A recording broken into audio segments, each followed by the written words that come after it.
Na-realize na ko guys nga sila managsuon. Pareha ni sila nga klase sa mangga guro. Nya siya lahi. Name siya dahon. Nya siya sad lahi. Lahi, puro lahi og dahon. Bawan jud nig unsay ko ani. Say bunga ani. Basta kana siya mo na siya sigig pamunga kanang green na jud kaayo as in green. Mo na siya sigig pamunga nga mangga pero mobunga lang siya usa duha. Pero karon sila na tanan daghan jud kaayo buwak. As in. Siya lahi siya. Atong padulan. Hala, uy. OMG. Lahi isa siya buwak.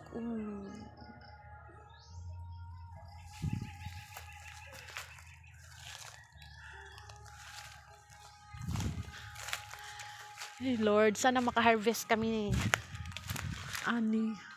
Tanaw guys, legit siya guys. Kaya ano, itong gibubo naman ni Papa is nalingsing siya maayo. So dako kay tabang dili lang siya pampabunga dito among gi bu diri sa punuan kun dili pang palabong sa jud siya. Pang pa-healthy. Kuwang na sa vitamin sa mong mangga maong di mamunga.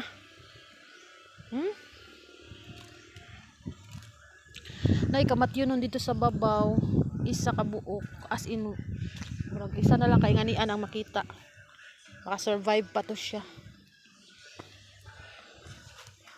So wala na akong papa.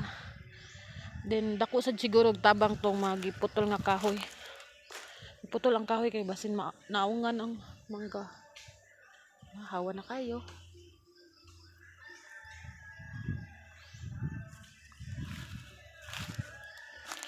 Sumuli na ta kay basin nga na ay bitin. OMG. Hadlok og bitin. Hawan kay guys. Mo ni naingnan sa akong papa nga humukuno kay siya kutasan.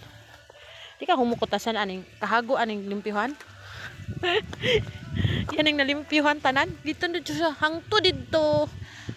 Dito unahan pa jud dito. Hawa na niya. Diri pa jud. Oh. Ingana kagugihan si Papsi. Tingog na si Papsi to di siya dito layo kayo.